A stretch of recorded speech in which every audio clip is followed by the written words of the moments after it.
अच्छा, वेळ झालेली आहे. हा, वेळ झाली, आपण सुरू करूया. अवतार मेहर बाबा की जय. अवतार मेहर बाबा की जय. अवतार मेहर बाबा की जय। प्रियतम मेहर प्रभु, हमारे बीच में उपस्थित होकर आप हम सबको आपके दर्शन और सहवास का आनंद दीजिए तथा हमारा मार्गदर्शन कीजिए, यही आपसे प्रार्थना। Thank you Baba. जय बाबा। Beloved God, help us all to love you more and more, and more and more and more and more, and still yet more, till we become worthy of union with you. And help us all to hold fast to Baba's Daman till the very end. अवतार मेहर बाबा की जय। अवतार मेहर बाबा की जय। अवतार मेहर बाबा की जय। सभी को जय बाबा। मेहर बाबा टिफिन लेक्चर्स, इसका आज 2 या 3 लेक्चर जैसा खत्म होता है, क्योंकि एक एक पेज के ये लेक्चर्स हैं। उसमें से एक थोड़ा ऑकवर्ड सब्जेक्ट हो सकता है, लेकिन हम यदि जो बाबा चाहते हैं वो मासूमियत हमारे मन में रख कर उसको सुने और पढ़े तो कोई दिक्कत वाली बात नहीं है। और दूसरा थोड़ा सा डिफिकल्ट है, वो ज्यादा कभी चर्चिला जाता नहीं है सच्चिदानंद के बारे में। ये दोनों खत्म करने के बाद 21 या 28 जुलाई का एक पेज का है, उसी संबंध में है, वो लेने की कोशिश करेंगे, टाइम बचेगा तो, क्योंकि एक एक पेज के हैं। तो अभी संडे था इस दिन, 11 जुलाई 1926 का लेक्चर हम पढ़ते हैं। मेहराबाद में उस समय क्या गतिविधियां चल रही थी। 10th July 1926 mark as the first anniversary of Meher Baba silence. हम सब जरूरी जानते हैं कि 10 जुलाई 1925 को बाबा ने अपना मौन शुरू किया था। तो 10 जुलाई 1926 को एक साल पूरा होने के नाते वो उसके सालगिरह में सब कुछ गतिविधियां मेहराबाद में चल रही थी। The entry for that day in the combined diary comments on the occasion, ये जो समारंभ था या ये जो ओकेजन था उसके बारे में कंबाइंड डायरी में नीचे दी गई हुई नोट की है। Baba silence is unique from many view points. कई सारी दृष्टि से बाबा का मौन जो है वो अद्वितीय और अनोखा है। When he did not labor under the restrictions of the self-imposed silence, Baba used to give to the Mandali occasional lectures and explanations, but after beginning to observe the silence, Baba has been very regular in explaining deep divine subjects. जब तक बाबा ने मौन धारण नहीं किया था, बाबा कभी कभार एक आध दूसरा एक्सप्लेनेशन देते थे, स्पष्टीकरण देते थे या लेक्चर देते थे, लेकिन जैसे बाबा ने मौन धारण किया इसके बाद में बाबा का लेक्चर देना अधिक सतत होने लगा। बाबा रोज ही करीब करीब इस समय में बहुत सारे गहन विषयों पर नियमित रूप से और दैवी विषयों का गहन ज्ञान देने वाले लेक्चर बाबा देने लगे इसके बाद में, मौन के बाद में। और हमने किताब की शुरू में ही उसकी प्रस्तावना में देखा था कि कैसे बाबा स्लेट पर, क्योंकि 1925 में बाबा ने जब मौन धारण किया तो 26 में बाबा अपने हाथ से लिखते थे, और जो स्लेट प्लेट रहती है काला पत्थर की वो पाटी रहती है, पेंसिल से उस पर लिखा जाता है। तो इसी प्रकार पेंसिल से बाबा वो पाटी पर लिख लिख करके बाबा ने ये लेक्चर दिए गए हैं, इसीलिए इसका अनोखा महत्व है। और वही पाटी फिर आगे जो चंद जी और आदि जी जिन्होंने डायरी लिखी उनके पास जाती थी, उसमें से वो उतारते थे अपनी पाटी पर, और एक आदमी वहां खड़ा होकर के उसको एक्सप्लेन करता था, इंटरप्रेट करता था। अगर उसमें कुछ गलती हो गई तो बाबा उसको करेक्ट भी करते थे। तो इस तरह से ये डायरी लिखी गई है। तो ये जो है कि साइलेंस के बाद बाबा अधिक अधिक नियमित रूप से दैवी विषयों पर गहन ज्ञान देने लगे, नियमित रूप से।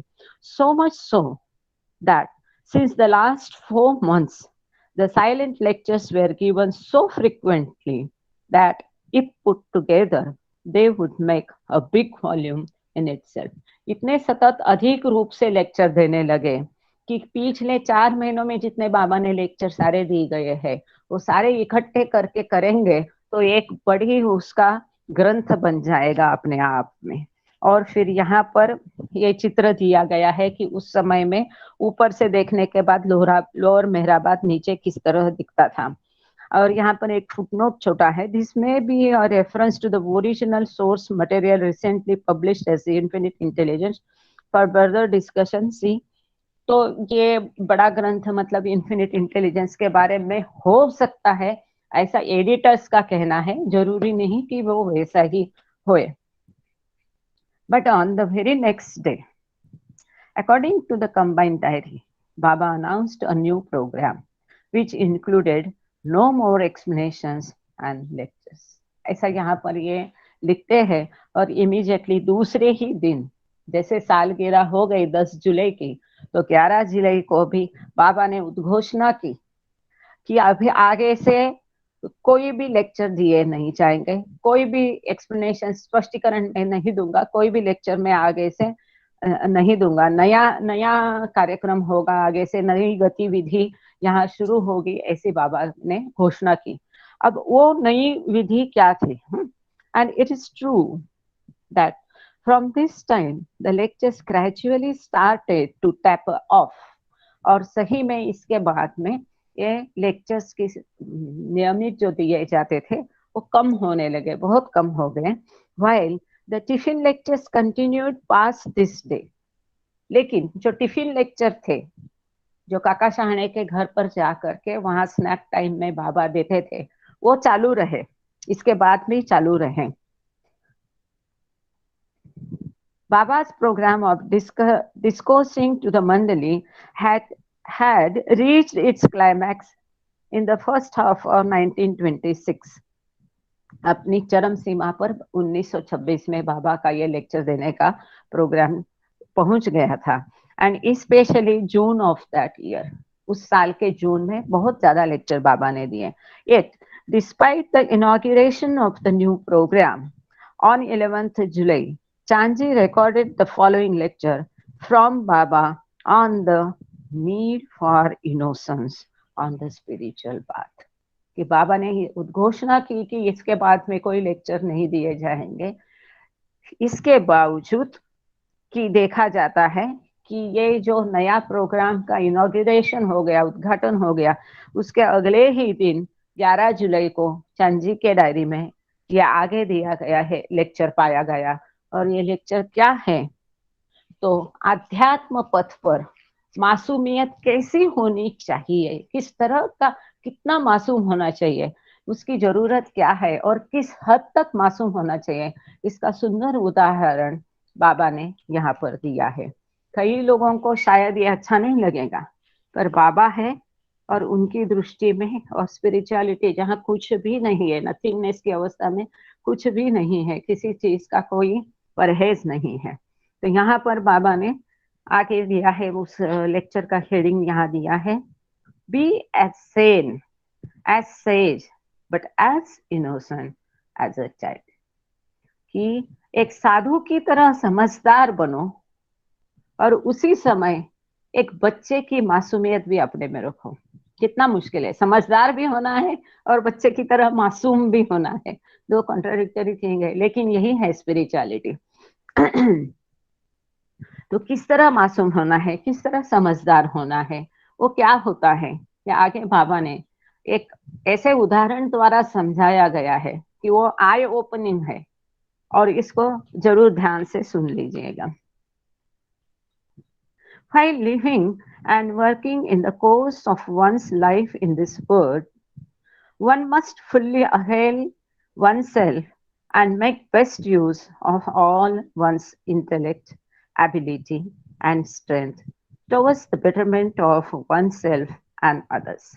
इस संसार में रहते हुए किसी को भी अपनी और अपने वालों के आसपास के दूसरों की उन्नति के लिए अपने को जो बुद्धि, क्षमता और शक्तियां मिली है, उसका योग्य उपयोग करना ही चाहिए। उसका बेहतरीन उपयोग करके अपनी उन्नति करनी ही चाहिए।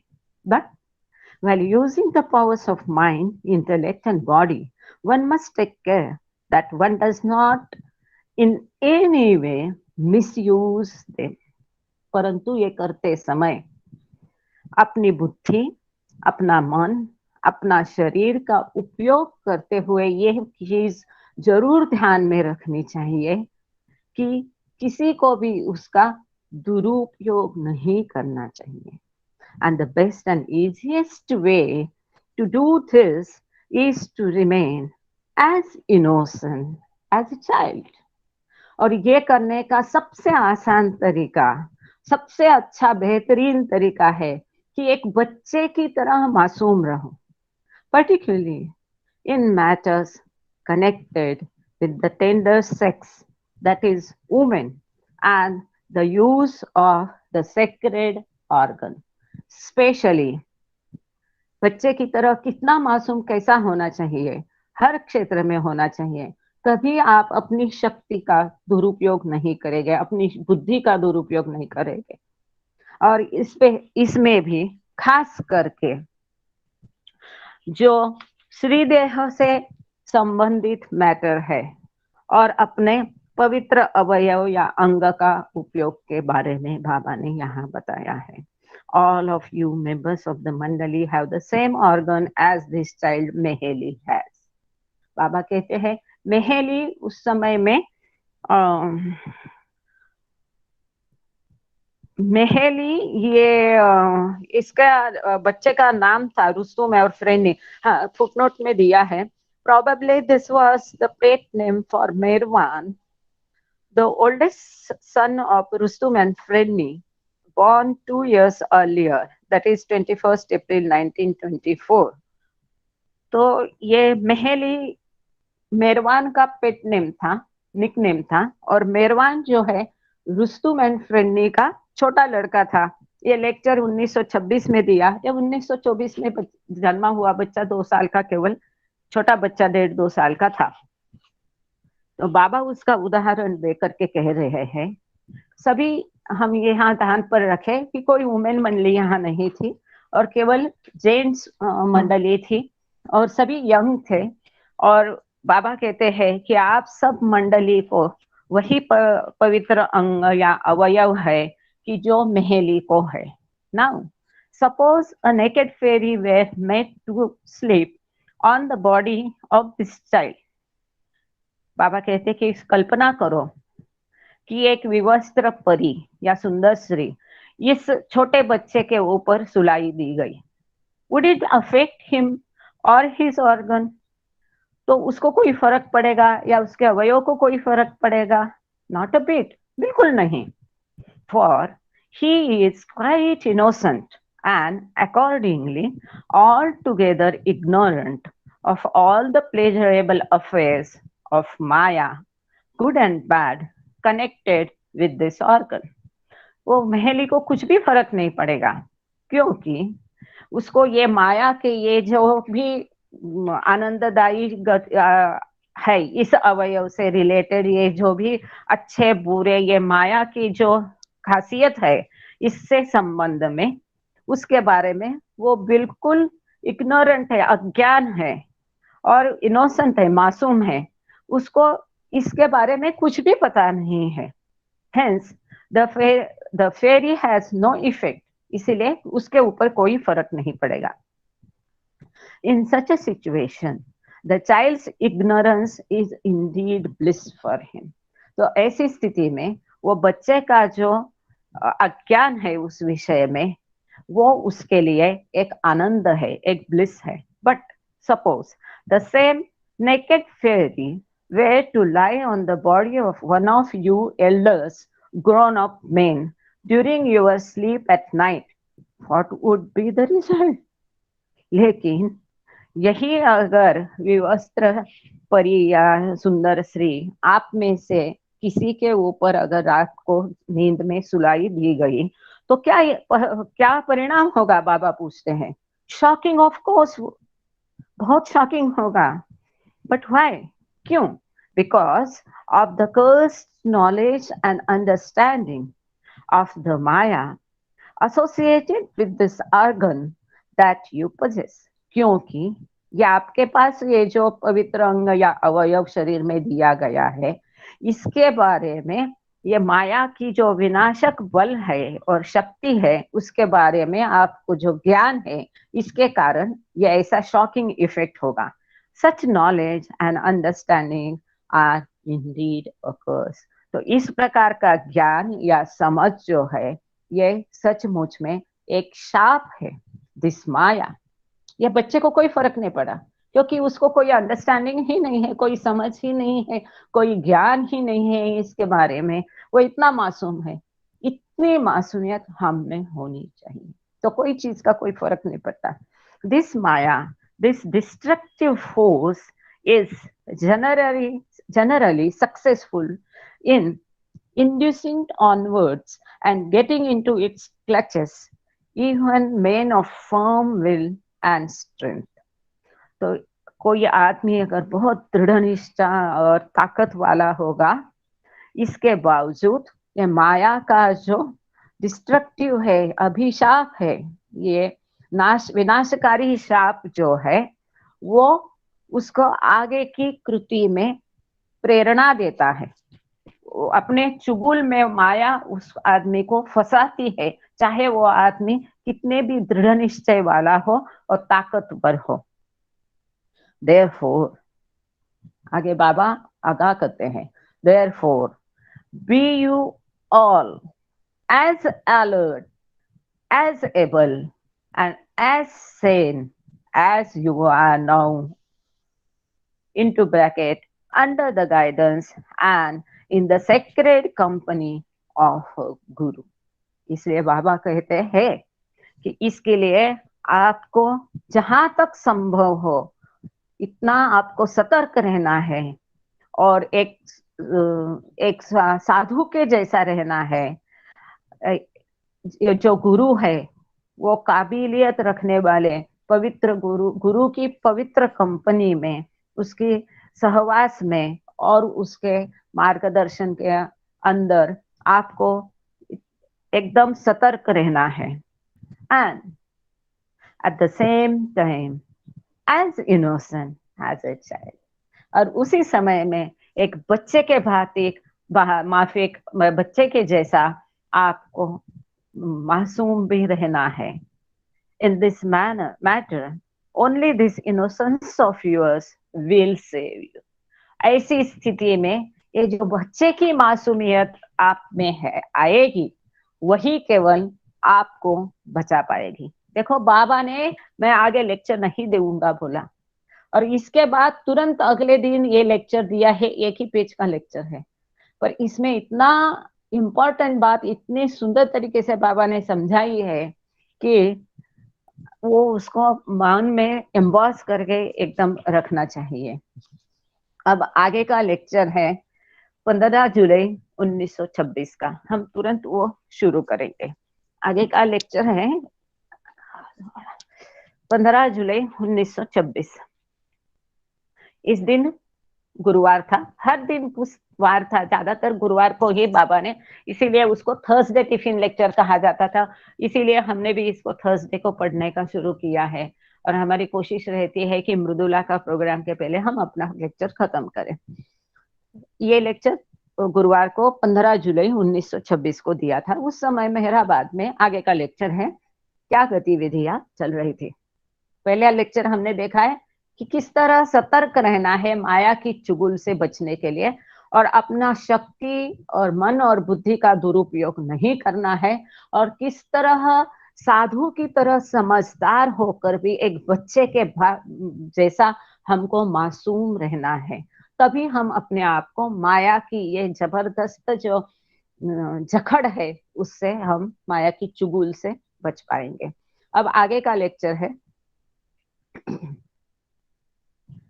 11th July marked the inauguration of a new regime.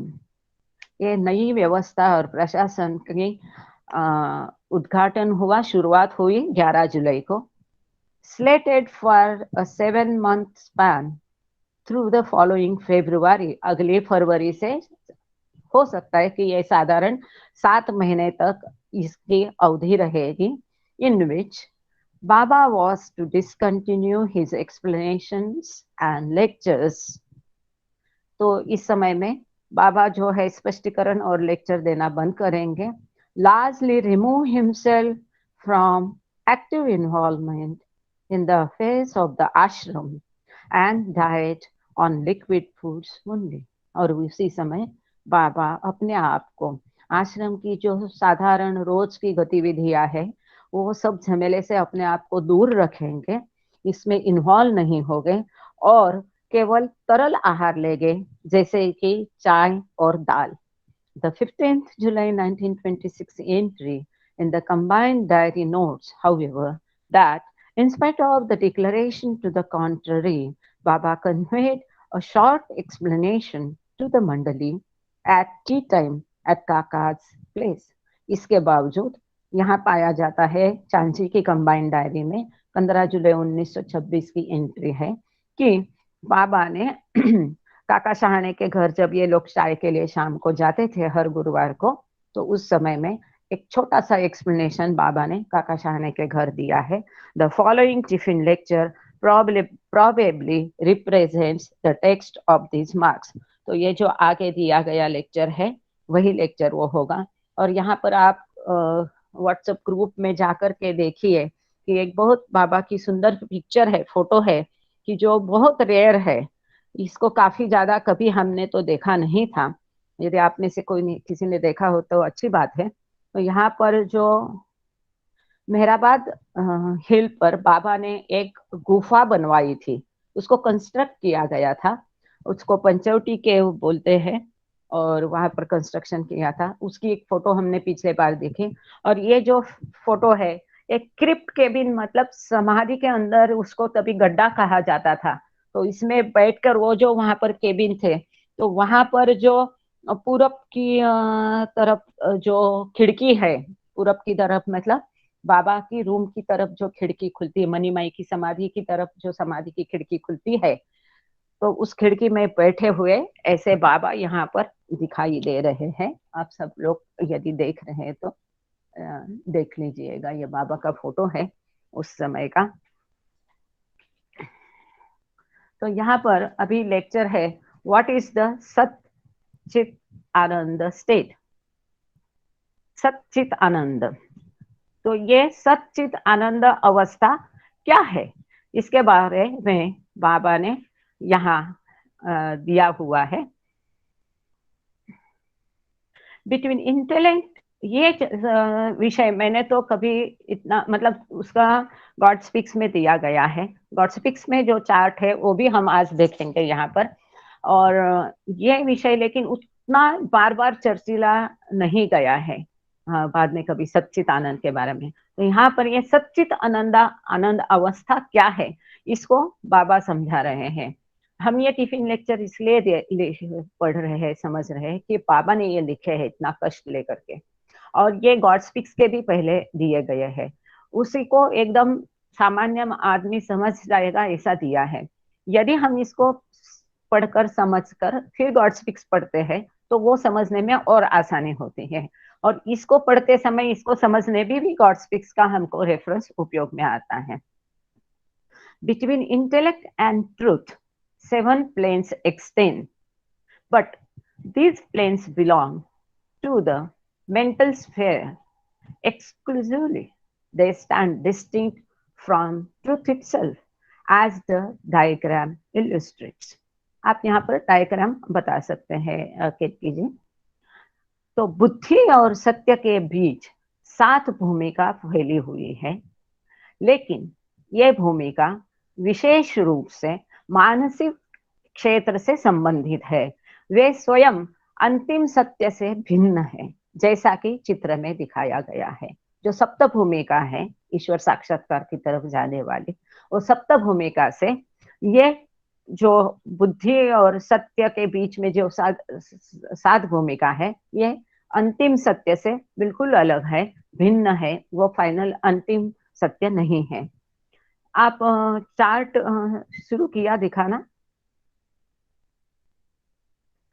जय बाबा के चार्ट दाखवशील हा कुठला चार्ट दाखवायचा तर तोच तो ब्ल्यू चार्ट दाखवायचा नीला वाला चार्ट फिगर 17 आप दिखा सकते हैं meanwhile I just continue as one advances through the planes intellect develops into intuition inspiration power sight revelation the state of being overpowered by feelings and stillness जैसे जैसे कोई भूमिका के माध्यम से आगे बढ़ता है वैसे वैसे अध्यात्म पथ पर उसे बुद्धि अंतर्ज्ञान प्रेरणा शक्ति दृष्टि रहस्योद्घाटन भावना और शांति से प्रबल होने की स्थिति में विकसित होती है हमने ये पहले भी देखा है ये 2 चैप्टर में इसका रेफरेंस आया था what is revelation what is inspiration what is institution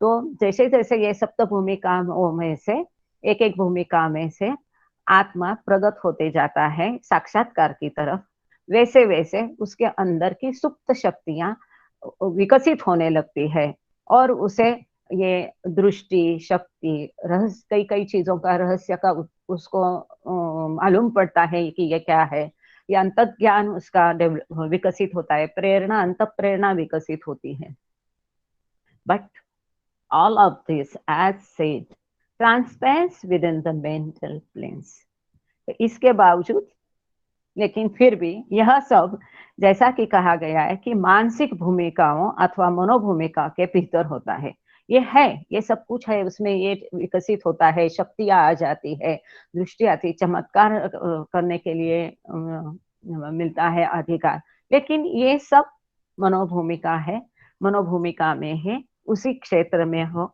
ये सब रहता है the Pilgrim has not a transcend intellect इतना करके भी वो तीर्थयात्री या जो आत्मा है अध्यात्म पथ पर जो जीवात्मा प्रगट हो रहा है उसने अभी तक बुद्धि को पार नहीं किया है ये कितना भी हासिल किया है तो भी वो उसके बुद्धि के परे नहीं है in the inspired and overpowered states mind has achieved intellectual advancement प्रेरित और प्रबल अवस्थाओं में मन ने बौद्धिक उन्नति प्राप्त की है yet लेकिन all the while mind itself abides in its own sphere and remains steady किंतु मन जो है वो स्वयं अपने दायरे में रहता है और स्थिर रहता है ये सब है मन ने बौद्धिक प्रगति की है और ये सभी जो है ये मनोदेह या मन के क्षेत्र में ही रीजन में ही है और बाबा इसलिए कहते हैं कि कितना भी चमत्कार करो फाइनली वो क्या है ये मायावी जगत का ही एक भाग है वो भी एक माया है वो भी एक भ्रम है क्योंकि ये मायावी जगत में वो है तो the voyage there through the planes is varied and charming indeed though it affords one experiences and the miraculous all of this experience belongs to the domain of the mind हालांकि भूमिकाओं की यात्रा अथवा सैर विविध और आकर्षक है वास्तव में हालांकि यह चमत्कारी एक अनुभव देता है फिर भी यह चमत्कार एक अनुभव देता है फिर भी यह सब अनुभव अंतिम मन के क्षेत्र से ही संबंधित है throughout one is subjected to the chance and likelihood of having one's mind and egoism ahankar brought to the test and even with this testing one's state remains imperfect apurna anyway पूरे समय साधक के मन और अहंकार साधक के मन और अहंकार की परीक्षा के कई अवसर आते हैं अथवा संभावना होती है और यहाँ तक कि इस परीक्षा के बावजूद उसकी स्थिति अपूर्ण ही रहती है। इसके बीच में यह मनोभूमिका में जो यात्रा चलती है, इसमें कई सारे ऐसे प्रसंग आते हैं कि उसका टेस्ट होता है, परीक्षा के अवसर आते हैं कि उसको, जैसे हमने देखा है कि चौथी भूमिकाओं में बहुत शक्तियाँ मिलती है, उसका उपयोग का उसको लालच होता है, वो उपयोग का अधिकारी भी होता है, वो कर सकता है, लेकिन वहाँ पर उसको अपने आप को कंट्रोल करना पड़ता है और उसका गैर उपयोग या दुरुपयोग वहाँ पर उसको नहीं करना होता है। Yet through all of this, despite this diversity of states, juda-juda hal, through which the spiritual pilgrim passes, nothing that happens rises to the degree of real importance in the eyes of the seers of the truth.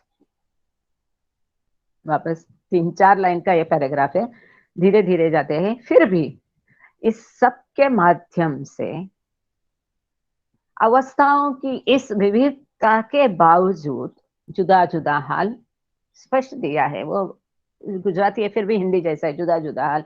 इस अवस्थाओं की ये विविधता के बावजूद जिसके माध्यम से आध्यात्मिक तीर्थयात्री गुजरता है, ऐसा कुछ भी नहीं होता है जो सत्य के संतों की दृष्टि में वास्तविक महत्व की मात्रा तक बढ़ जाता है। जो अंतिम सत्य है उसके आसपास भी ये कोई भी अनुभव उसका भटकता नहीं है। There are many in this state lying about unconscious to the word must like speechless. तो ऐसे इस जो अवस्था है, इस अवस्था में बहुत से पड़े हैं। कौन सी अवस्था में? ये 7 भूमिका के बीच में, जैसा कि कल परसों हमने देखा है कि ये प्रथम और द्वितीय भूमिका जिन्होंने प्राप्त की है, ऐसे कितने भी लोग हैं।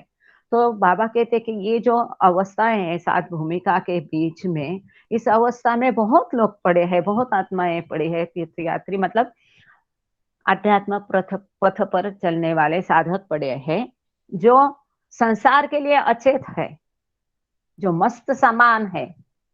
क्यों? वो अपने आनंद में मशगूल है। उनको वहाँ पर अनंत आनंद का अनुभव होता है और उनको लगता है कि यही उनका अंतिम गंतव्य स्थान है, लेकिन ऐसा नहीं है। और इसलिए ये भ्रम के कारण वहीं पर वो अटक के उसी आनंद में मशगूल हो जाते हैं और अवाक हो जाते हैं। वहाँ की चकाचौंध ताकत, वहाँ का चकाचौंध आनंद, ये सब देख के इतनी शक्तियाँ प्राप्त होती है कि उससे वो चकाचौंध हो जाते हैं, अवाक हो जाते हैं, गूंग से बैठे हैं। तो यहाँ पर एक फुटनोट छोटी है कि literally sachchit anand means being consciousness bliss, though Baba often used it to mean knowledge, power and bliss, ज्ञान, शक्ति और आनंद। तो इसके बारे में आगे एक मिनट, मैं केतकी को पिन करती हूँ तो मुझे मालूम पड़ेगा वो कौन सा चार्ट दिखा रही है। केतकी जी, बिल्कुल। तो ये चार्ट केतकी ने ऑलरेडी दिखाया है।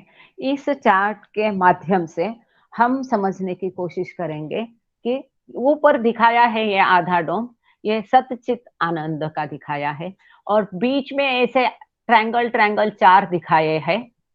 तो ये ट्रायंगल छोटे दिखाए हैं, केतकी वहाँ पर एरो से आपको बता रही है। ये प्लेन्स है, चाहे 4 दिखाया है, तो वो चौथी भूमिका में ज़्यादा खतरनाक सारे शक्तियाँ आ जाती हैं, इसलिए शायद बाबा ने चौथी, 5वीं, 6वीं, 7वीं भूमिका ही केवल दिखाया। एनीवे उसको ट्रायंगल मतलब प्लेन्स है यहाँ, ऐसा एक लिखा है, जो डायरी में भी उसको प्लेन्स लिखा गया है। और उसमें एक-एक जो अवस्था है, महाव, लय, महालय, समाधि, लय मतलब मनोनाश है, अहंकार है, संस्कार है, ये सब खत्म हो गए तो समाधि अवस्था आएगी, मतलब रियलाइजेशन होगा। और it is kind of intoxication यहाँ लिखा है, मतलब जब ये सब आपको प्राप्त होगा तो एक ऐसी अवस्था में जहाँ जहाँ बाबा ने ऐसा गुंग से बैठे लिखा है कि इतना आनंद और ऐसे उसमें आप मशगूल रहेंगे कि अपने आप को दुनिया को भूल जाओगे। तो जैसे मस्त जैसी अवस्था है, वहीं पे उस आनंद में आप खोकर बैठते हैं अपने आप को, जो कि मजबूत रहते हैं।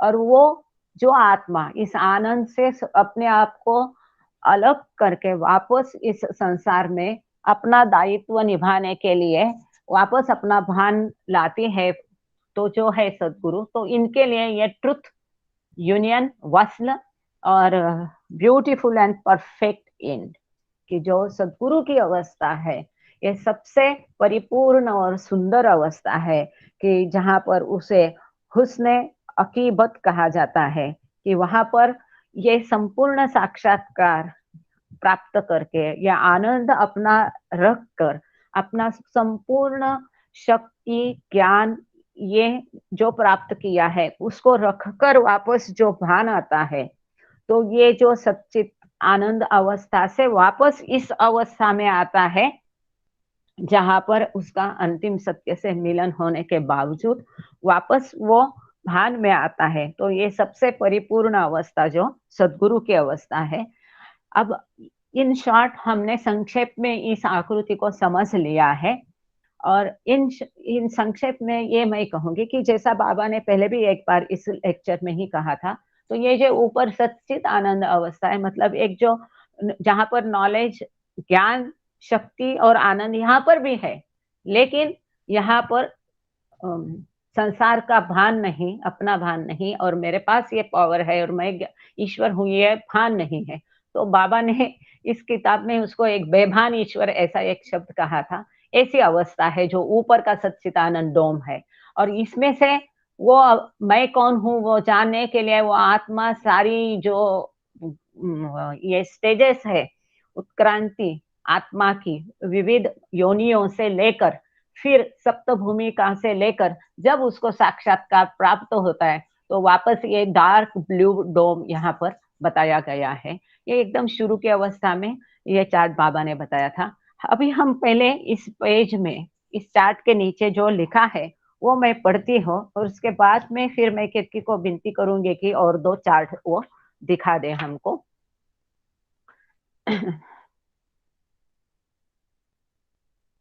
ट्रांसलिटरेट, सॉरी यहाँ का बल गया, ट्रांसलिटरेट्स इनटू महाव इन द रोमन स्क्रिप्ट।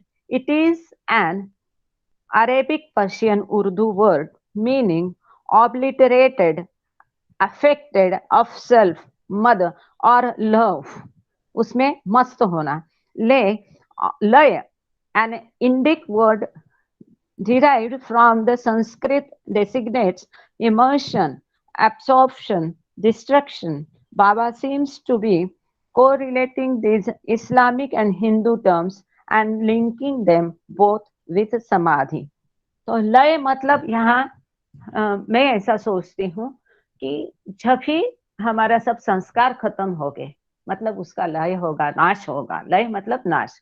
जब हमारा मनोनाश होगा, जब हमारे संस्कार खत्म हो गए, अहंकार तभी जाएगा। जाएगा मतलब उसको मूलोच्छेद होता है, वो जाकर झूठा अहम जाकर रियल आई में कन्वर्ट होता है, तभी साक्षात्कार मिलता है। और उसके बाद में ये सब लय होगा, इसीलिए यहाँ पर लय दिखाया। ये सब नाश होगा तभी हम समाधि अवस्था पर मतलब साक्षात्कार प्राप्त करेंगे, और वो असीम आनंद, काइंड ऑफ इंटॉक्स, असीम आनंद हासिल करेंगे। लेकिन वो असीम आनंद में खो के रहेंगे तो हम बहेंगे मजहूब या सिंपल गॉड रियलाइज सोल। लेकिन वो केवल आत्मज्ञानी, लेकिन वो असीम आनंद को पार करके वापस भान में आएंगे तो बनेंगे परफेक्ट मास्टर या सदगुरु। संक्षेप में और आसानी से समझाने के लिए, लिटरली ब्यूटीफुल एंड और ब्यूटी ऑफ द एंड और goal, Urdu derive from Arabic through the Persian. तो ये जो हुस्न अकीबत मतलब ब्यूटीफुल और परफेक्ट, एक परिपूर्ण अंत, और जो सुंदर है मतलब सदगुरु या परफेक्ट मास्टर बनना। की टू फिगर 17। अभी इसमें this lecture discusses different states or modes of Chaitanya consciousness जो है, इसकी विविध अवस्थाओं का ये लेक्चर वर्णन करता है, जैसे कि इंट्यूशन, इंस्पिरेशन, मतलब अंतर्ज्ञान, अंतःप्रेरणा, ये सब हमने 1 जुलाई के लेक्चर में हमने ये देखा था। ठीक है, वापस एक बार उसको देख सकते हैं। That one passes through in the involutionary journey to God realization, ईश्वर साक्षात्कार की जो यात्रा है उसके बीच में जिसको जो हम प्रगत हो के अंतज्ञान, अंतःप्रेरणा कैसा प्रगत होते जाता है, इसके बारे में यहाँ पर बाबा ने बताया है। Figure 17 points to the effacement और एनिहिलेशन, मतलब नशा जो है, annihilation or intoxication that makes all of these states and experiences possible.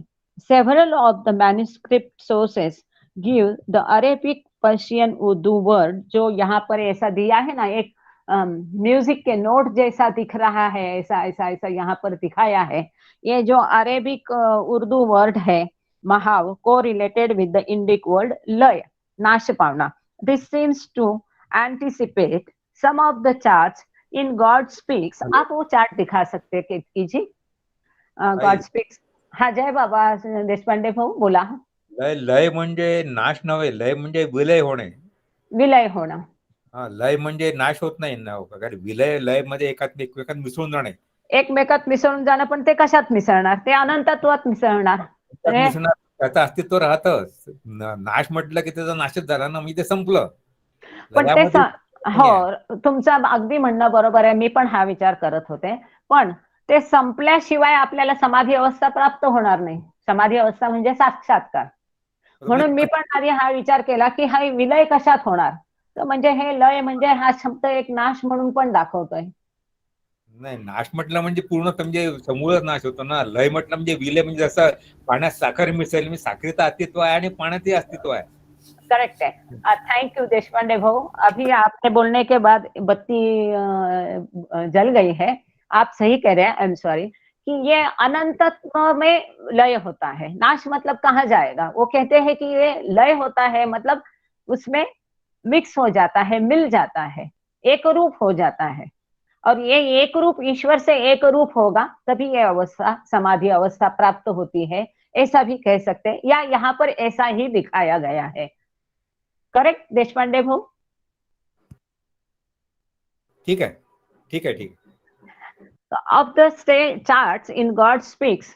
अच्छा, ये जो एक को भी देख लीजिए, क्योंकि ये जो अभी आपने चार्ट देखा, इसी चार्ट को एक्चुअली डायरी में ऐसा लिखा है चांद जी ने अपने हस्ताक्षर में, जैसा कि बाबा ने वहां पर लिख के या ड्रॉ करके उनको बताया था, वैसा ही वो कॉपी करते थे। तो ऐसा उन्होंने इसी का वो रूपांतर उन्होंने प्रिंटेड इसमें किया है, जो हमने पहले देखा। तो ये डायरी का पन्ना का चित्र एज इट इज दिखा रहे आपके आनंद के लिए। हालांकि ये नीचे के अक्षर पढ़ नहीं पाएंगे, एटलीस्ट मैं तो नहीं पढ़ पा रही हूँ। हालांकि मेरे पास किताब है, फिर भी पढ़ना मेरे लिए पॉसिबल नहीं है, इतना स्मॉल जो दिया गया है। हाँ, जो ये एरो से दिखा रही है, यही ये 4 अवस्था है। उसको यहाँ पर छोटे में लिख के उन्होंने कट किया है। महाव को उन्होंने कुछ लिखा था यहाँ पर राइट में, लेकिन बाद में उसको कट किया है। पर unfortunately I am not able to read it. हो सकता है मुझे अगली बार मैग्नीफाइंग ग्लास लेकर बैठना पड़ेगा। पर उसका इन्होंने किताब में दिया है कि महाव, लय, समाधि and a kind of intoxication. Right. तो आगे हम देखते हैं गॉड स्पीक्स में कैसा चार्ट दिया। और the charts in God Speaks in which Baba को relates Sufi and Vedantic terms. तो ये एक चार्ट है। ये तो आत्मा की प्रगति की, जो सच्चित आनंद में से या परात्पर अवस्था से कैसी आत्मा गुजरती है। तो लेफ्ट में दिया है सभी योनिया कि पाषाण, धातु, वनस्पति, कृमि, कीटक, मत्स्य, पक्षी, पशु और मानव। और इसके बाद में मानव प्रगत होके अध्यात्म पथ पर चल पड़ता है, और फिर यहाँ पर सप्त भूमिका से वो गुजर जाता है। और 6वीं भूमिका के बाद वो 7वीं भूमिका मतलब खुद ईश्वर बन जाता है, कर्ता धर्ता हर्ता रूप में। और जो कि परमात्मा, परात्पर परमात्मा अवस्था से नीचे की है, कि जहां पर वो मानव ईश्वर उसको कहा जा सकता है। तो ये एक चार्ट दिया गया है और दूसरा एक चार्ट है।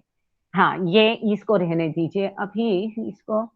ओके, तो ये जो हमने अभी सच्चित आनंद दिखा था, यहाँ पर आई होप कि आप सब लोग इसको पढ़ सकते हैं। एक अंडाकृति जैसा बड़ा गोला है, उसके अंदर एक दूसरा है, उसके अंदर फिर एक तीसरा है और उसके अंदर एक 2 नंबर का जो है उसमें एग्जैक्टली वहाँ पर वो अभी एरो दिखा रही देखो, सच्चित आनंद दिया है। विज्ञान भूमि का लिखा है लेफ्ट में और अंदर में सच्चित आनंद ऐसा लिखा गया है। तो ये गॉड स्पीक्स में दिया गया है, अराउंड 298 समथिंग पेज होगा।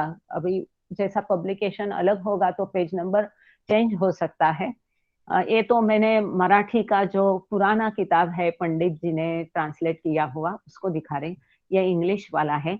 तो यहाँ पर इसका रेफरेंस आया है कि गॉड स्पीक्स में ये जो चार्ट है बहुत सुंदर चार्ट है, एक बार के जरूर देख लीजिएगा, उसको पढ़ लीजिएगा, समझ में आए नहीं आए आएगा अपने आप। तो यहाँ पर बाबा ने क्या है कि सूफी में, सूफिज्म में, वेदांतिक में, हर इसमें इसको कौन सा टर्म्स में क्या बोला गया है ये बाबा ने यहाँ पर दिया है। The arc at the top labelled sachchit anand, ऊपर में जो लाइट जो सच्चित आनंद था, apparently represents the beyond state। जो यहाँ पर परात्पर अवस्था हमने देखा था अभी पहले चार्ट में, ये beyond state को दर्शाता है। and the arc at the bottom signifies that same beyond state consciously realized। इसके पहले का चार्ट के बारे में, फिगर 17 के बारे में यहाँ पर आया, वापस फिगर 17 दिखाया। हाँ जी, तो फिगर 17 में यहाँ ये जो बीच नीचे का बड़ा डोम है नीला डार्क वाला, तो ये क्या बताता है, वो signifies the same beyond state. ये भी परात्पर अवस्था है, लेकिन ये जान करके, जानिव पूर्वक, विथ चेतना, कॉन्शियसली इसको साक्षात अनुभव किया है, इसका साक्षात्कार होने के बाद की ये अवस्था है। apparently the direction of movement is downwards from top to bottom. इस चार्ट में हम देखते हैं कि बाबा ने ऊपर से नीचे ऐसी अवस्था दिखाई है, जबकि बाकी किताबों में हर जगह बाबा ने नीचे से ऊपर बताया है। जैसे अभी हमने हरा वाला चार्ट देखा था यहाँ पर, हाँ हरा वाला जिसमें ग्रीन लिखा है, देखो यहाँ पर जीवात्मा से फिर परमात्मा ऐसा नीचे से ऊपर दिखाया गया है। हालांकि ऐसा नहीं है, यहाँ पर भी बाबा ने परात्पर पर ब्रह्म अवस्था दिया है, फिर पर ब्रह्म परमात्मा अवस्था दिया है, फिर योनिया और फिर ऐसा दिया है। तो यहाँ पर एडिटर्स का ये कहना है, जिससे मैं पूरी तरह से सहमत नहीं हूँ, कि यहाँ पर उन्होंने नीचे से ऊपर और ऊपर से नीचे, खैर उसको ज्यादा इंपॉर्टेंस तो है नहीं। दिस इज एनोमिलस, ये कहते हैं कि ये भिन्न है कि बाबा के अन्य चार्ट के हिसाब से।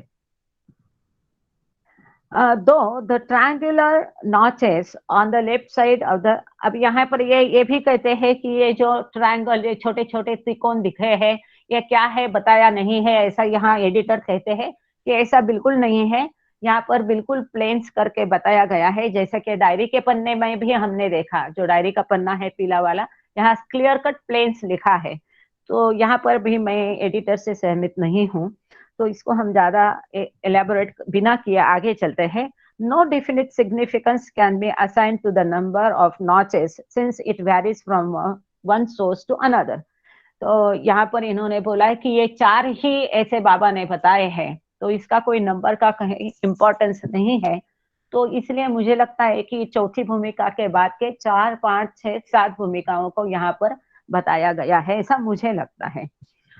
द फ्रेज हुस्न एक अकबियत appears in a Hafiz couplet, वो इसके बारे में बताते हैं कि हुस्न एक काबियत कहाँ से कैसा ये किया है। Knowledge once gain is always perfect, एक बार ज्ञान हासिल किया तो वो परिपूर्ण होता है। As Ghous Ali Shah Qalandar has said, Ghous Ali Shah कौन है? ए celebrated Muslim perfect master, ये मुस्लिम सदगुरु है, who was born in Bihar, जिनका बिहार में जन्म हुआ, and died in 1880, 1880 में जिनकी मृत्यु हुई. His name and episodes from his life came up in the course of conversation between Meher Baba and his Mandali. बाबा और मंडली में इसके बारे में चर्चा हुई, especially during these early years. For further details, तो ये गौस अली शाह कलंदर जो है, ये मुस्लिम परफेक्ट मास्टर थे. उन्होंने क्या कहा यहाँ पर दिया है. करोड़ों अब्जों में से कोई एकाध को फक्र हासिल होता है. करोड़ों अब्जों में से कोई एकाध को फक्र हासिल होता है, और हासिल हो तो फिर जाहिल नहीं होता है. यहाँ ये कहते हैं कि करोड़ों अब्जों में से किसी एक जीवात्मा को ईश्वर साक्षात्कार प्राप्त होता है, जो कि कभी नष्ट नहीं होता. एक बार हासिल किया तो कभी नष्ट नहीं होता, जाहिल नहीं होता है. एक बार इसे ये ज्ञान को हासिल किया तो वो कभी भी नष्ट नहीं होता है. That is realisation comes to one in millions. कई मिलियंस में, करोड़ों में किसी एक को ईश्वर साक्षात्कार होता है. And once it is given it can never be destroyed. एक बार ईश्वर साक्षात्कार किसी को होता है तो वो कभी नष्ट नहीं होता है. It remains perfect for ever. हमेशा के लिए वो परिपूर्ण ही रहता है. यहाँ पर हमारा लेक्चर जो है 15 जुलाई का लेक्चर यहाँ पर संपन्न हो गया बाबा की दया से. आगे हम चलते हैं. एक छोटा सा लेक्चर है, क्योंकि ये ज्ञान के बारे में अभी गौस अली शाह का उन्होंने बताया है, तो इसी विषय में हम आगे चलते हैं. 21 जुलाई हमारे पास समय है नहीं है? हाँ, आज बराबर, आज केतकी को अभी फ्लाइट है और समय यहाँ पर हमारा शायद समाप्त हो रहा है. एम आई राइट केतकी? नहीं, आप ले सकते हैं ताई, ऐसा कोई नहीं है. 6:30 तक मैं हूँ. ठीक है, तो मैं इसे जल्दी खत्म करने की कोशिश करती हूँ. अब यहाँ पर जैसे ये निकाला तो भी चलेगा. जहाँ पर जैसा उन्होंने या तो वो जो नीला वाला है सच्चित आनंद का, उसको बड़ा वाला चार्ट को आप अगर दिखा सकते हैं. हाँ, इसको, या तो वो जो लिखा है, हाँ ये इसको रहना है तो रहने दीजिए, किसी को अगर देखना है, पढ़ना है, या तो वो जो टर्म्स है बाद में मैं डालूंगी ग्रुप में भी.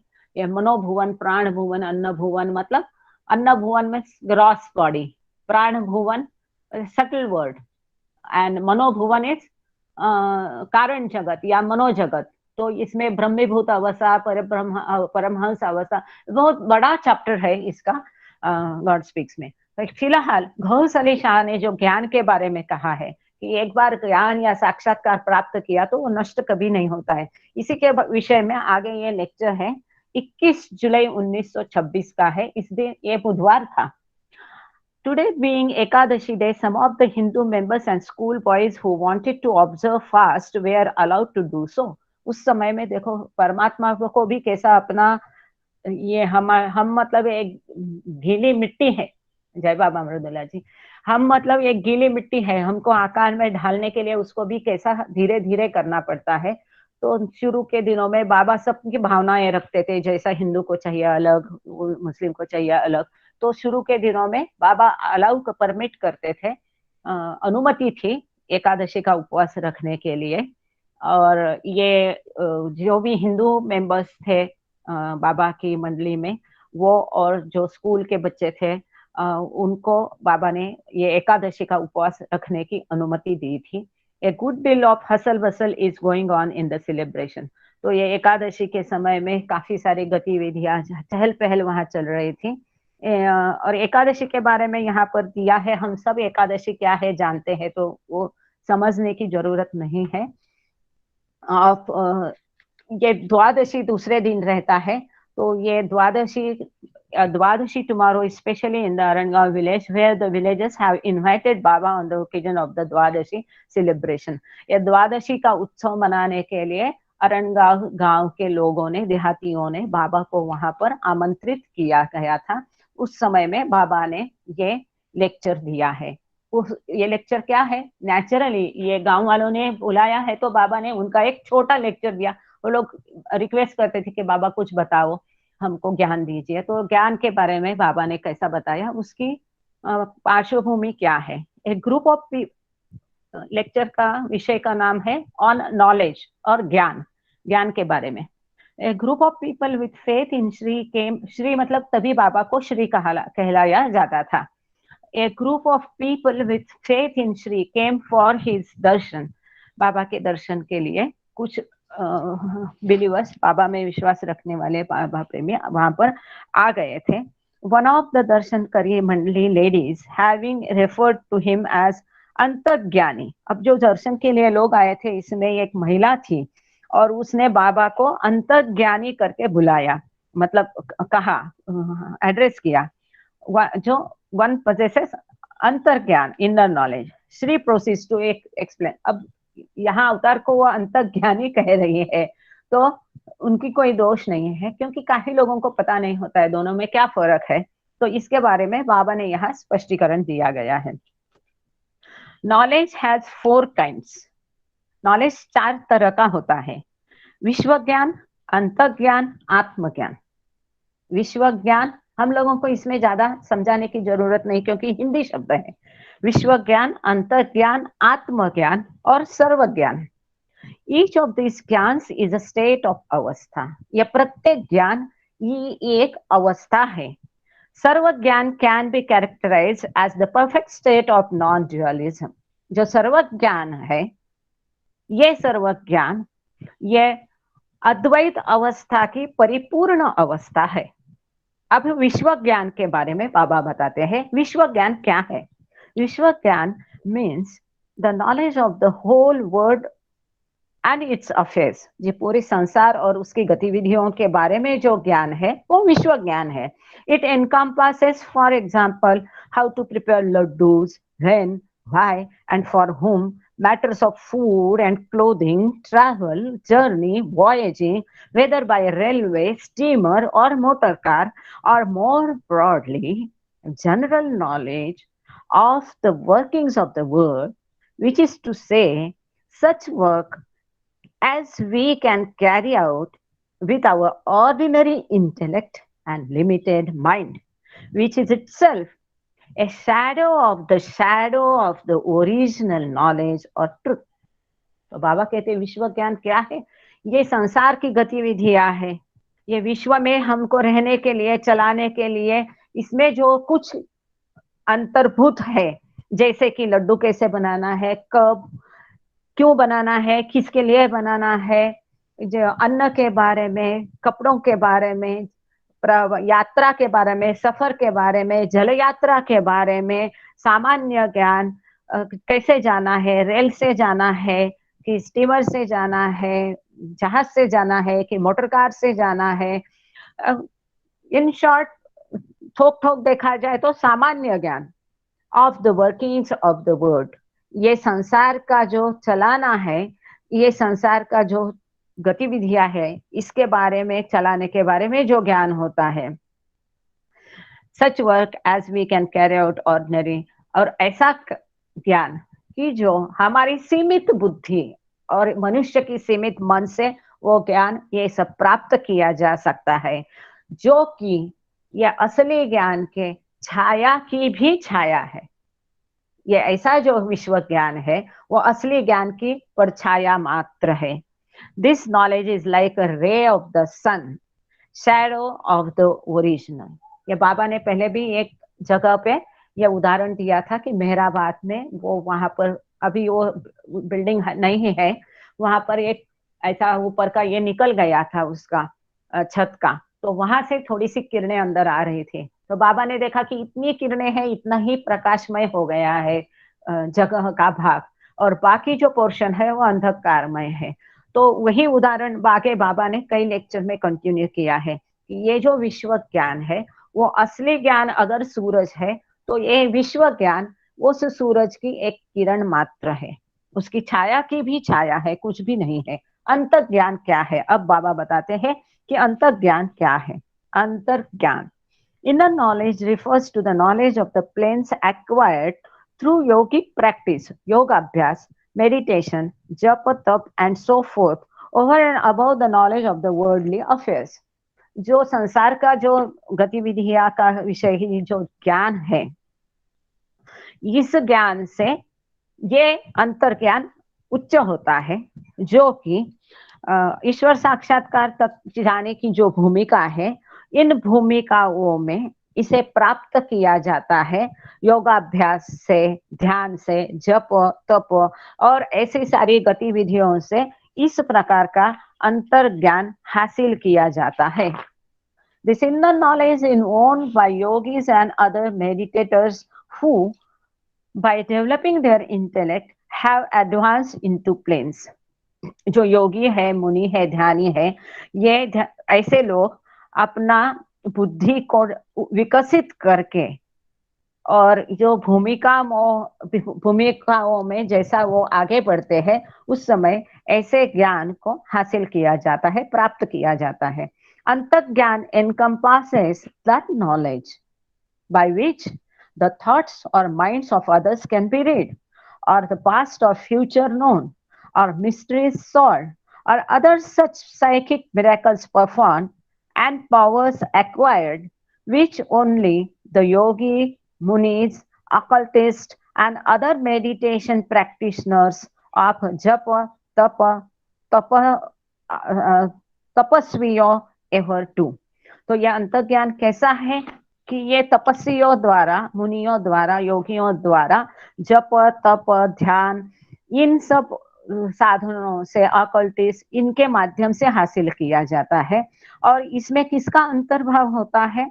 तो दूसरों का मन पढ़ना, उसके मन के विचार जानना, जो पहले होके गया भूत और भविष्य जानना, और कई सारी गूढ़ को सुलझाना, और ऐसे सारे चमत्कार परफॉर्म करना, और ऐसी सारी शक्तियां हासिल करना कि जो ये ऑकल्टिस्ट और योगी और मुनि ये तप और ध्यान और जप तप के माध्यम से करते हैं. But it is through the intellect that this knowledge is gain.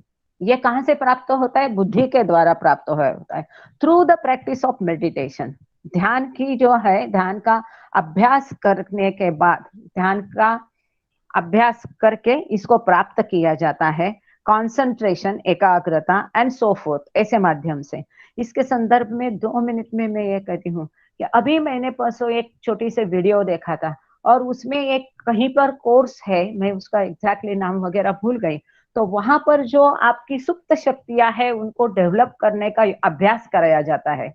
तो वहां पर वो टीवी में दिखा है, तो वो लड़की ये किताब को बंद करके आंख पर उसने पट्टी बांधी और किताब को ऐसा सूंघ सूंघ कर वो किताब पढ़ रही थी. उसको नई किताब हाथ में दी जो उसने कभी देखी नहीं थी. और जो मेरी कजिन सिस्टर है, उसकी बहन ने, उसकी बेटी ने भी ये कोर्स किया, और वहां पर वो खाली किताब कान को लहराने के बाद वो किताब को पढ़ सकती थी. तो हमने उनको पूछा, तो बोले जो सुप्त शक्तियां है, हम आंख को यूज करते हैं, उस समय में हम नाक या कान की शक्ति है उसका उपयोग नहीं करते हैं. तो एक पर्टिकुलर वो ट्रेनिंग उनको दिया जाता है, और उसमें उनको ये शक्तियां डेवलप, विकसित करके उसके द्वारा कैसा करना है, और ये सतत उनको अभ्यास करने के बाद ये हासिल होता है. अभ्यास नहीं करेंगे तो वो बंद हो जाता है. इसके माध्यम, इसका रेफरेंस आया करके वो बताया छोटा सा. Thus, it is limited. कैसा है? ये सीमित है. ए shadow of the real knowledge. ये अंतर ज्ञान इतना जबरदस्त होने के बावजूद ये अंतर ज्ञान भी असली ज्ञान की केवल छाया है. इन ए वर्ड, अंतर ज्ञान designates the knowledge of yogi munis who succeed in reaching up to the 6th plane only.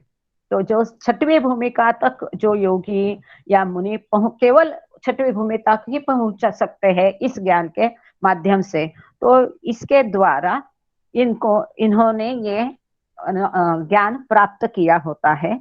Like विश्व ज्ञान, इट इज जस्ट रे एंड नॉट द सन. विश्व ज्ञान जैसा ये भी ज्ञान, अंत ज्ञान, जो कि इतना कुछ कर सकता है, चमत्कार कर सकता है, दूसरों का मन पढ़ सकता है, भूत भविष्य जान सकता है, फिर भी असली ज्ञान की एक केवल किरण मात्र है. ये असली ज्ञान नहीं है. Neither विश्व ज्ञान nor आत्मज्ञान Gyanis have realized God, and thus their power remain finite and limited. तो विश्व ज्ञानी हो, अंतर्ज्ञानी हो, इनमें से किसी ने भी ईश्वर को अनुभूति नहीं की है और इसीलिए वो केवल सीमित है, लिमिटेड है, उनकी शक्ति सीमित है, मर्यादित है। आत्मज्ञान, ये दो हो गया। अब तीसरा देख रहे हैं कि आत्मज्ञान क्या है। और spiritual knowledge means knowledge beyond the intellect, बुद्धि के परे जो ज्ञान है, जो आध्यात्मिक ज्ञान है। Mind and intellect can not attain this knowledge. मन और बुद्धि द्वारा ये आत्मज्ञान प्राप्त नहीं किया जा सकता है, because in this domain mind and intellect do not exist, क्योंकि इस क्षेत्र में मन और बुद्धि का अस्तित्व ही नहीं है, उसका लय हो गया है, ये हमने पहले ही देख चुके हैं। There they are destroyed, वहां उनका विनाश होता है, so to speak, ऐसा कह सकते हैं। आत्मज्ञान is the knowledge by which one realizes the self. आत्मज्ञान वह ज्ञान है कि जिसके माध्यम से खुद को जाना जा सकता है, खुद का आत्म साक्षात्कार किया जा सकता है, आत्म साक्षात्कार किया जा सकता है। को हम, मैं कौन हूँ, ये चराचर में भर के मैं ही हूँ, ये जो ज्ञान है वो आत्मज्ञान है। उसका अनुभव होता है, केवल जानना नहीं। इट इज द सन, वो एक्चुअल ज्ञान है। रियल नॉलेज, वो असली ज्ञान है। That is won by passing beyond the 6 planes and entering into the 7th plane. तो ये कहाँ हासिल किया जाता है? छठों भूमिका पार करके 7वीं भूमिका में प्रवेश करने के बाद ये असली ज्ञान प्राप्त किया जा सकता है, जो कि सर्वोच्च है। The supreme knowledge by which one knows and realizes self, जो खुद को जानता है, स्वयं का साक्षात्कार उसे होता है, can never be gotten without the grace and aid of a guru। लेकिन ये आत्मज्ञान गुरु की मदद के बिना और उसके आशीर्वाद और कृपा के बिना यह आत्मज्ञान प्राप्त नहीं हो सकता है। It stands entirely beyond the reach and grasp of even the greatest yogi and munis, even after years of meditation and japa and tap। कितने भी बड़े मुनि साधु संत होने दो, कई वर्षों की ध्यान जप तप साधना के बावजूद ये इसे हासिल नहीं कर सकते हैं। उनकी पहुंच के पार है वो, जहां पर केवल सदगुरु आपको लेकर के जा सकता है। यह हमने देखा विश्व ज्ञान, देन अंतज्ञान, फिर आत्मज्ञान। यह हम अब देख रहे थे आत्मज्ञान के बारे में। अब हम लास्ट देख रहे सर्वज्ञान। सर्वज्ञान जो असली ज्ञान है, अंतिम सत्य है, जो द सन इटसेल्फ, जैसे बाबा ने उसको उपमा दी है, सूरज की उपमा दी है। Sarvagyan is as said the perfect state of non dualism. मीनवाइल मैं थोड़ा रिक्वेस्ट करती है, इसमें हमने अच्छा चित्तरंजन गांगड़े सर को शायद आज प्रेयर दिया है, वो रेडी रहे। Sarvagyan is as said the perfect state of non dualism. ये अद्वैत अवस्था की परिपूर्ण अवस्था, अद्वैत अवस्था में, अद्वैत अवस्था की परिपूर्ण अवस्था मतलब सर्वज्ञान है। दिस नॉलेज ओनली सदगुरु possesses। जो परफेक्ट मास्टर है, सदगुरु है, जिन्होंने ईश्वर साक्षात्कार प्राप्त करने के बाद वापस अवतरण किया है, इस विश्व का और अपना भान वापस लाया है, वो सदगुरु केवल इसको प्राप्त करते हैं। These sadgurus are said to be sarvagyani. अब ऊपर देखा वो आत्मज्ञानी है, लेकिन वो सदगुरु नहीं है। उनको खुद का साक्षात्कार हुआ है, लेकिन they are not perfect masters. ये फर्क है आत्मज्ञान और सर्वज्ञान में। आत्म साक्षात्कार और ईश्वर साक्षात्कार में ये फर्क है, ऐसा मुझे लगता है। और यहाँ पर भी वो दिया है कि आत्मज्ञान और सर्वज्ञान में क्या फर्क है। तो आत्मज्ञानी में हम संक्षेप में कह सकते हैं कि गॉड रियलाइज सोल्स, लेकिन सर्वज्ञानी मतलब परफेक्ट मास्टर सदगुरु।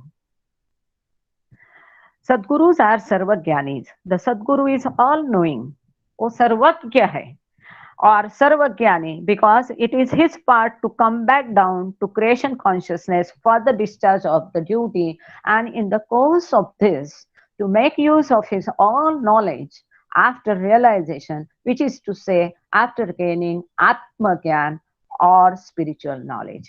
ये आत्मज्ञान की अगली ऊपर की पायदान है, ऊपर की स्टेज है सर्वज्ञान. आत्मज्ञान प्राप्त करने के बाद इस संसार में अपनी कर्तव्य निभाने के लिए जो वापस आते हैं और अपने पूर्ण ज्ञान का उपयोग इस संसार के लिए करते हैं, वो सर्वज्ञ है और उनको सद्गुरु कहा जाता है. वो सर्वज्ञानी है और जो क्रिएशन कॉन्शियसनेस में वापस आते हैं.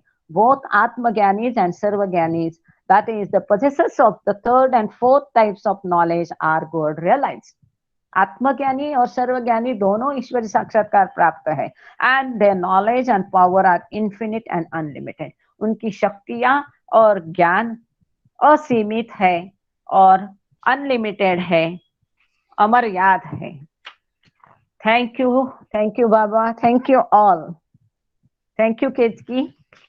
अभी उनको जाना है, फिर भी उन्होंने अपनी जिम्मेदारी आज की पार की है. यहाँ पर हम 21 जुलाई का लेक्चर पूरा किया है. थैंक यू बाबा, जय बाबा, थैंक यू ऑल. कृपा करके चित्तरंजन सर प्रार्थना बोलेंगे प्लीज. Thank you. एक minute, prayer. Thank you ma'am, thank you. Thank you Baba, thank you Baba. जय बाबा, जय बाबा मैम, थैंक यू. जय बाबा, जय बाबा, जय बाबा, जय बाबा, जय बाबा. जय बाबा, जय बाबा, जय बाबा, जय बाबा. जय बाबा, जय बाबा, जय बाबा. सबको जय बाबा. सबको जय बाबा. एक मिनिट. केतकी, हॅलो. जय बाबा. हाँ, आज कोणाला दिलीये प्रेयर? मी काही पाहिलं नाही, तुमचा मेसेज नाही पाहिला कडे. बरं, मग तू आहेत ना, गांगडे सर आहेत. सर प्लीज सुरू करा प्रेयर आणि मग तू आरती म्हणून घेशील. जय Baba. I hope we are not delaying you. जय Baba. O Parvardigar, the preserver and the protector of all, you are without beginning and without end, non-dual, beyond comparison, and none can measure you. You are without color, without expression, without form, and without attributes. You are unlimited and unfathomable, beyond imagination and conception, eternal and imperishable. You are indivisible, and none can see you but with eyes divine. You always were, you always are, and you always will be. You are everywhere, you are in everything, and you are also beyond everywhere and beyond everything. You are in the firmament and in the depths. You are manifest and unmanifest on all planes and beyond all planes. You are in the three worlds and also beyond the three worlds. You are imperceptible and independent. You are the creator, the Lord of lords, the knower of all minds and hearts.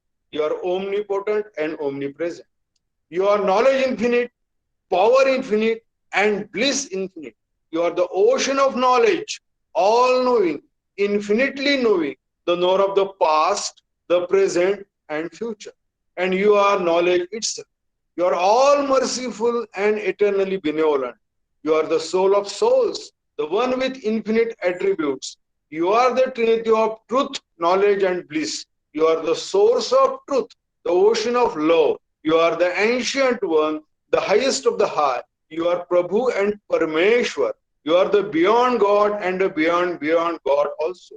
You are Parabrahma, Allah, Ilahi, Yazdan, Ahurmazd, and God the beloved. You are named Izzat, the only one worthy of worship. We repent, O God, most merciful, for all our sins, for every thought that was false or unjust or unclean, for every word spoken that ought not to have been spoken, for every deed done that ought not to have been done. We repent for every deed and word and thought inspired by selfishness, and for every deed and word and thought inspired by hatred. We repent most especially for every lustful thought and every lustful action, for every lie, for all hypocrisy, for every promise given but not fulfilled, and for all slander and backbiting.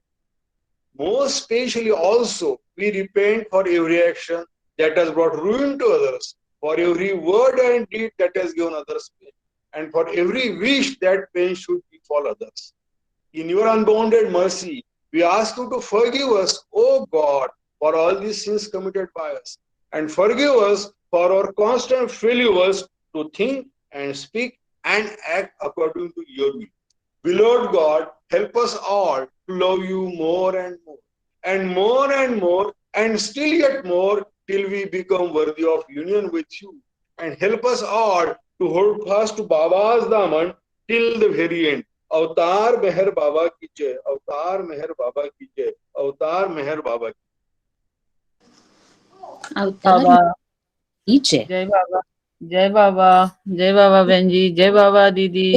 नार जहलतनी कर कुद रत्ने फरमा तू छेलागी आश भक्तों ने के बख्शे नूरे ही मातू अयामूर शद मेहर बाबा चरण पर तुझ न धरिए सर खुदाना जात थी वाके फथई बैठो मेहर बातू तुझे माँ लिख की कतनो तू आशिक भी ने आरिफ भी तुझे दरी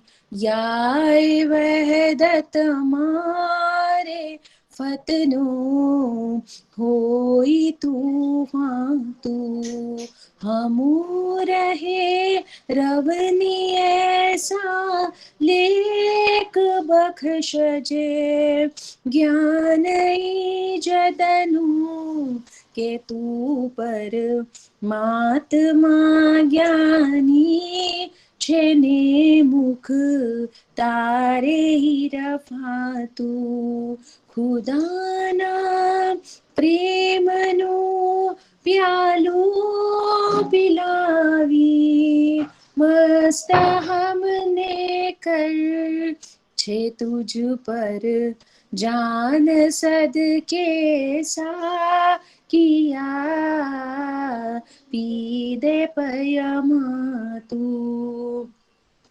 हमारी नाव भर दरिए तरावे तो हमें तरिए हमारा ना खुदा मेहर बाबा छे निगे बातू हमारा ना खुदा मेहर बाबा छे निगे बातू बुझावे नार जहलतनी कर कुद रत्ने फरमातू छेलागी आशु भक्तों ने के बख्शे नूरे